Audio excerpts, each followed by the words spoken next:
Hi, everybody. So in this section, I want to talk about something called the class equation, which from some points of view is very elementary. It says that if you want to know how many elements there are in a group, you count up for each conjugacy class how many elements are in that conjugacy class, and you add that all together, and you get the number of elements in the group, because every element belongs to exactly one conjugacy class. But this turns out to have a lot of surprising applications. It's more powerful than you might think. So let's take a look at it and some of the applications. So before we do the class equation itself, let's start by just a general counting fact, but we need some terminology before we can do that. So suppose I have a group acting on a set. Then if X is a point where every element of G fixes X, then we say that X is a fixed point for G. So X is a fixed point means that Gx equals X for all G in G. And using the notation we described earlier, where Gx is the stabilizer subgroup for X, that's the collection of G for which Gx equals X, that's actually equal to the entire group G. And just a quick example of a fixed point is if you take G in GL to R, and you observe that if you multiply a matrix times the origin, you get the origin back no matter what G you pick. So we see that 0, 0 is a fixed point for GL2R acting on R2, because the origin is preserved by all of the group actions. So now we have the following counting results. Suppose we have a finite set X and a finite group acting on X. Then we can take our set X and we can divide it up as follows. Every point in X belongs to an orbit. Remember that the orbits, Gx, this is the collection of points Gx for G and G, but it's also an equivalence class under the notion of G equivalence. And we know that equivalence classes divide the set up into disjoint subsets, each of which is an orbit. So here we have these orbits. This is, let's say, Gx1, this is Gx2, and let's say there are n of those orbits. And these orbits here have more than one element. But there's also some orbits which have only one element. Gx has only one element means that X is a fixed point. So let's split off the fixed points and put them over here. Let's call this maybe A1, A2, AR. There are fixed points. And each of them has an orbit of length 1. Then the total number of elements in X is the number of fixed points plus the sum over the orbits, the disjoint orbits, of the number of elements in that orbit. And that's what this formula says. This is the number of fixed points, and the xi are chosen to be representatives for the distinct orbits, so we picked one element out of each equivalence class, and then we took everything that you could get to by applying G to that element. That's the orbit of that point. So the terms in this sum are the disjoint orbits of size greater than 1. And all we've done is divide X up in this way, and then add the pieces together, and so we get the number of elements in X. So as maybe one other example, let's look at D4 acting on the square. So here's our friend the square. And we're not going to consider the action of all of D4. Let's just consider the action of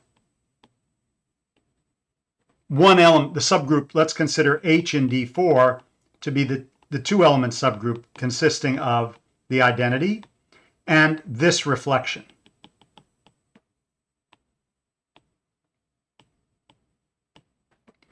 So the set X, here I'll label these things. The set X consists of the set 1, 2, 3, 4. Those are the vertices of our square. And under this action, the points 1 and 3 are fixed. So XH, I'm using H as my group here, is 1 and 3. And there's only one orbit of size bigger than 1, namely H times the point 2, which is collection of 2 and 4, which are the points that get interchanged by the action of S. And so you see that our set X, which has 4 elements, gets split up into XH, which is are the 2 fixed points, plus, well, there's a sum only over 1 orbit, the number of elements in H times 2, which is also 2. So sure enough, 4 is 2 plus 2. So there's an example of this decomposition in this particularly simple case. Now the class equation is a corollary of this, and it's what you get if you apply this counting result to the action of a finite group on itself by conjugation. So in this case, X is G itself, and G acts on X by looking at the conjugation by G. What are the fixed points? Well, G dot X is equal to X means GXG inverse equals X for, this is, I should have said X is in XG if and only if G dot X equals X for all G and G, which is if and only if GXG inverse equals X for all G and G, which is if and only if GX equals XG for all G and G. And this is something we've seen before. A point X is a fixed point for the conjugation action exactly when it commutes with every element of G. And we've studied that. We called that the center of G. So the fixed points for this action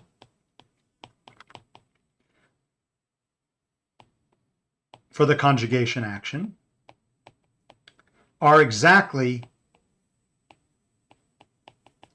the center of G.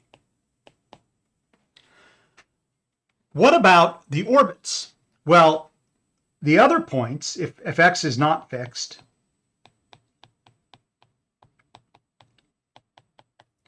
then we know that the size of the orbit of X is equal to the index of the stabilizer of X. And we know that the stabilizer of X, a particular G is in the stabilizer of X, not if it's in the center, not if X is in the center, but rather if G is in the centralizer of X. And this is more or less by definition, because the centralizer of X by definition is the set of G for which Gx equals Xg. So the center of a group are the things whose centralizer is the whole group. And the other things are things which are smaller.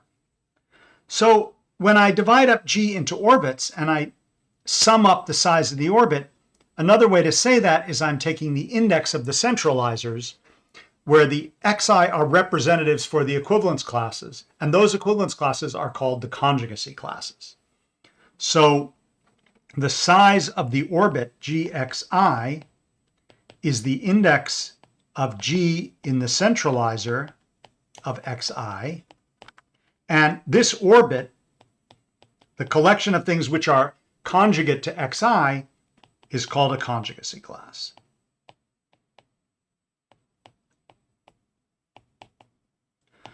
So the class equation says that the number of elements in G is the sum of the sizes of the number of, it's the sum of the number of elements in each conjugacy class, but we've grouped together the conjugacy classes of length 1 because we know they form a subgroup called the center, so we've treated that a little bit specially. So let's look back back at our group D4 that we've been working with and see what the class equation says. So we need to understand what are the conjugacy classes in D4. And D4 we can work with fairly explicitly because we know it has 8 elements. And we can see those elements, they have different, we can represent them in different ways. So here's our square.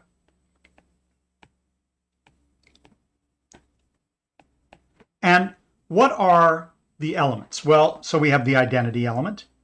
We have the rotation, which takes 1 to 2, 2 to 3, and 3 to 4. We have the rotation squared, which takes 1 to 3 and 2 to 4. We have the rotation cubed, which takes 1 to 4, 1 goes to 4, goes to 3, goes to 2. That's the rotation subgroup. Then we have the reflection around this diagonal, which interchanges 2 and 4. We have the reflection around this diagonal, which interchanges 1 and 3. And then we have these reflections, S3, which interchanges 1 and 2 and 3 and 4, and S4, which interchanges 1 and 4 and 2 and 3.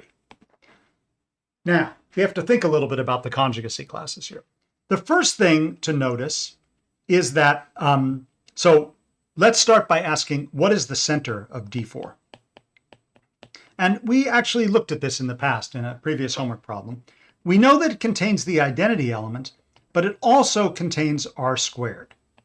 And that's because, remember that the rotations all commute with each other, and if you multiply R squared times a reflection, then you get the reflection times R to the minus 2.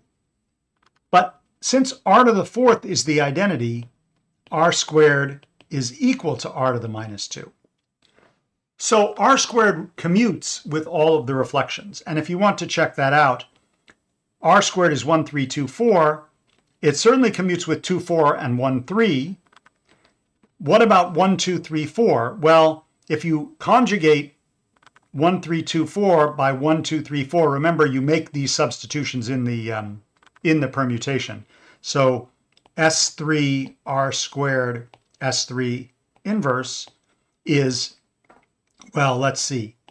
You take 1 and replace it by 2, and you take 3 and you replace it by 4. So 1, 3 goes to 2, 4. And you take 2 and replace it by 1, and you replace 4 and you replace it by 3. So you get 1, 3. But these are disjoint transpositions, so they commute with each other. So this is the same as R squared. And if you want to check the other one, you can do that too. So the first thing we have is that the center has 2 elements. What other conjugacy classes are there? Well, we know from our work with the symmetric group that you can't conjugate a permutation by another permutation and change its cycle structure. So we know, for example, that you can't change S1 into S3 by conjugation because there's no permutation which will do that. And these are all permutations. There's only a subset of the permutations, but no permutation will change 2, 4 into 1, 2, 3, 4, or 1, 3 into 1, 4, 2, 3. So let's look at the orbit of 2, 4 under conjugation. So if we think about what 2, 4 is, let's go to our picture here. 2, 4 is the reflection around this side. If we first rotate, so we bring 3 over to 2 and 1 over to 4, then we reflect through that line. That's going to leave the 1 and the 3 alone. And then we rotate back, then the 3 and the 1 are going to end up, the 2 is going to, we might as well do it here.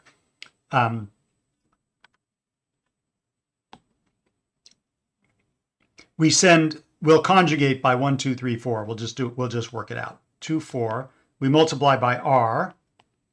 And then on this side, we have to multiply by R inverse.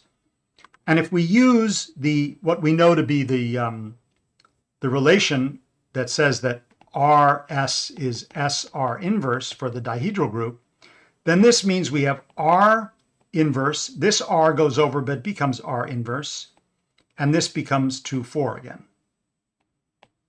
which is R to the minus 2, 2, 4, and R, which is the same as R squared times 2, 4. And what is R squared times 2, 4? Well, it's 1, 3, 2, 4, that's R squared, times 2, 4. These 2 4s cancel, and you get 1, 3. So, in other words, S1 and S2 are conjugate to one another. And a similar calculation is going to show you that S3 and S4 are conjugate to one another. Maybe we should just try that out. Let's take R 1, 2, 3, 4, R inverse. So that's going to be R 1, 2, R 3, 4, because R inverse turns into R when it passes a transposition. And then that's going to be R times R inverse times 1, 2, 3, 4.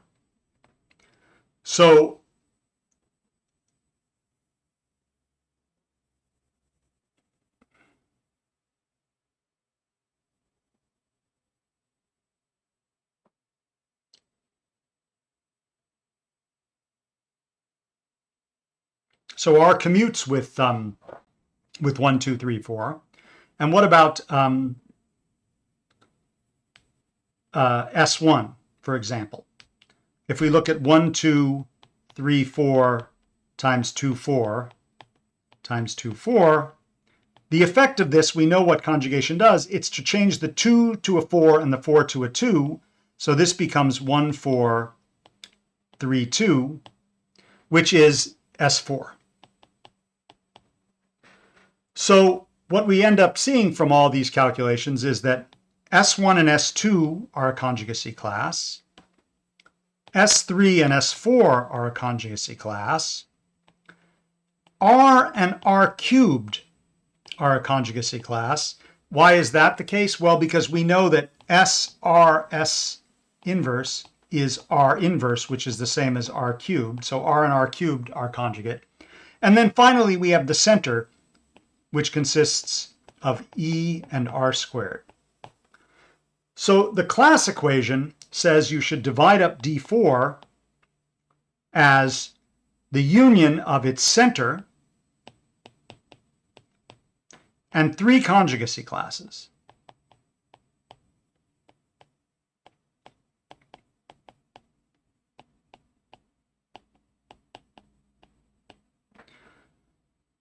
And you get 2 plus 2 plus 2 plus 2 adds up to 8. So there's an example of the class equation for the group D4. There's a few things that are corollaries of this that we should point out, which are not obvious, and I think I've mentioned them already, some of them already. The first thing is to notice that the number of elements in the conjugacy class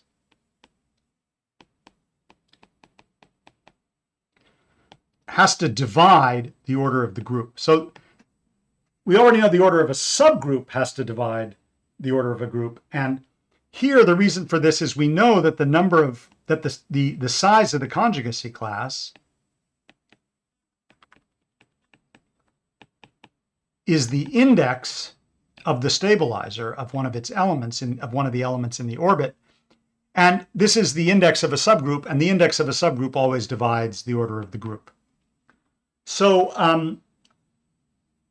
that fact isn't necessarily obvious from the definition of a conjugacy class, but from the fact that once we know that the size of an orbit is the index of the stabilizer, then we get that the size of the conjugacy class is a divisor. And I mean, we've seen this in many contexts.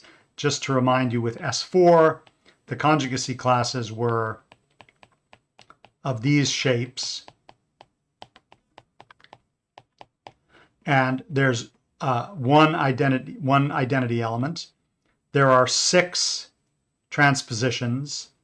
There are 8 3 cycles. There are 6 4 cycles.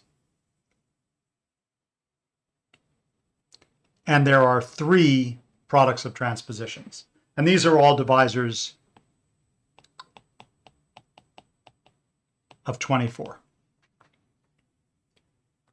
The second corollary is actually a more powerful result, and it's a real structural theorem about groups in general. And it says that any group whose order is a power of a prime must have a non-trivial center. So if you have a group of order 27, it has to have a non-trivial center. The dihedral group with 4 elements, which we saw has 8 elements, must have a non-trivial center, and in fact it does. And why is this? This is a counting fact. If you write down the class equation,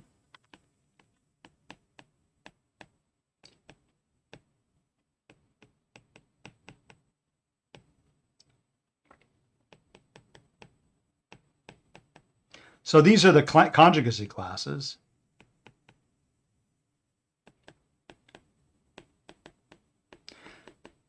And what you get is that the number of elements in G is the size of its center plus the sum over the conjugacy classes of the number of elements in each conjugacy class.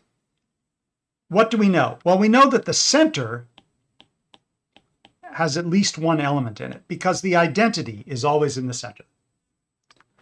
And these numbers are all multiples of P. Well, actually, they're all powers of P,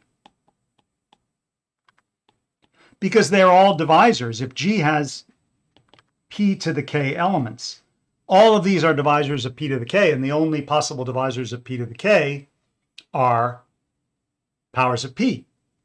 So if the center was trivial, that would mean that you would have P to the K you'd have only one element in the center plus a sum of powers of P. And this is divisible by P. And this is divisible by P. And so that's not possible. You would get that P has to divide 1. So if the center of G had one element, then this would happen, but that's impossible. The only way this can work is if the center has at least P elements. And like any other subgroup, it has to be a power of P. So a group of order 8 must have a center. We already saw that D4 has a center. The other non-trivial center, the other group we can think of that has 8 elements is the quaternion group, Q. Remember, that's plus or minus 1, plus or minus I, plus or minus J, plus or minus K. It has 8 elements. And here the center is just plus or minus 1. Plus or minus 1 commutes with all of the other quaternions, even though they don't commute with each other. This is the center of Q. Subgroup of order 2.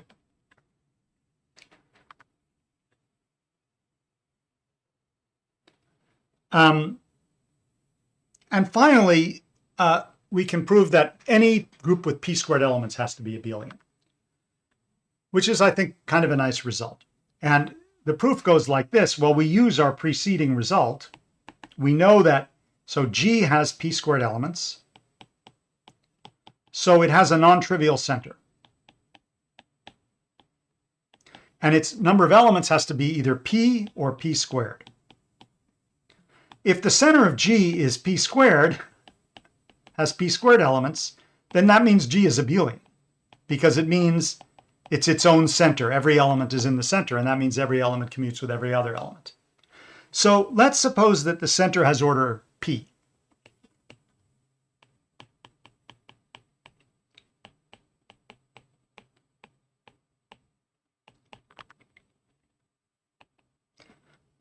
Then, if we take G mod its center, the center is automatically normal, right? We've seen that. The center of G is always normal because G, Z of G, G inverse is Z of G because, in fact, the G's commute with every element in there, so that you can pull them across any element and they cancel out. So we can look at the factor group G mod Z of G. This has P elements. And we know there's only one group with p elements, and it's the cyclic group of order p. So we know that z of g in this situation is isomorphic to zp, and g mod z of g is isomorphic to zp. So we can take a generator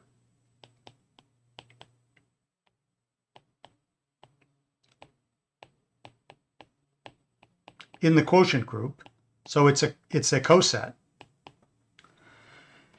And if we have any element x in the group G, we know that x has to be, that x times the coset has to be a power of A, because the quotient group is cyclic. But this means explicitly that x has to equal a power of A times an element of the center. And let's take another element, y and g, and use the same argument.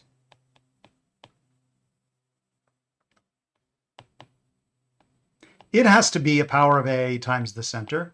And that means more concretely that y has to be a to the j times a different element of the center. So every element x and y can be written a power of a certain element times an element in the center. And now let's just calculate. X times y is a to the I z1, a to the j z2, but the z's are in the center, so they commute with everything. So we can move them past the a to get a to the I plus j z1, z2. And if we compute the other way around, we get a to the j z2, a to the I z1, which is a to the I plus j z2, z1. But z2 and z1 commute with one another because they're in the center, so we can rearrange them. And we've just shown that xy is equal to yx for any elements in G. So we conclude that G is abelian here. In other words, in fact, the center doesn't have p elements, it has p squared elements. So a group of order 9, a group of order 25, they're all automatically abelian. And in fact, since they're abelian, we know what they have to be. If the order of G is p squared, then either G is isomorphic to a cyclic group of order p squared, or G is isomorphic to Zp cross Zp by the fundamental theorem of abelian groups.